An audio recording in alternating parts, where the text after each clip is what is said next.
জামায়াতে ইসলামের আমির ডাক্তার শফিকুর রহমান বলেছেন, দেশে দুর্নীতি ও দুঃশাসন দূর করতে কাজ করছে তার দল। সন্ধ্যায় বিশেষজনদের সম্মানে কাফরুল উত্তর থানা জামায়াতে ইসলামের ইফতার ও দোয়া মাহফিলের আলোচনায় এই কথা বলেন তিনি। এ সময় জামায়াত আমির বলেন, জামায়াতে ইসলামী এই সংগ্রামে সবাইকে পাশে চায়। দুর্নীতি ও দুঃশাসন মুক্ত না হলে দেশ এগিয়ে যেতে পারবে না বলেও মন্তব্য করেন তিনি।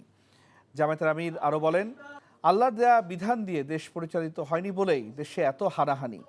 দেশে ইসলামের শাসন ব্যবস্থা কায়েম করতে, আল্লাহর আইন প্রতিষ্ঠিত করতে সকলের প্রতি আহ্বান জানান তিনি।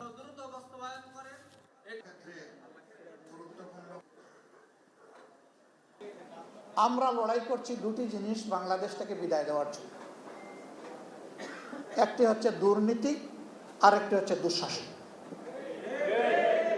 এই দুইটা যদি আমরা বিদায় করতে পারি তাহলে আলহামদুলিল্লাহ কোরআনের আলোকের বাংলাদেশ এদেশের 18 কোটি মানুষের জন্য আল্লাহর নিয়ামত হিসেবে তাদের হাতে ধরা দেবে ইনশাআল্লাহ। এই ঈদে জামা জুতো অ্যাক্সেসরিজের ডিসকাউন্ট।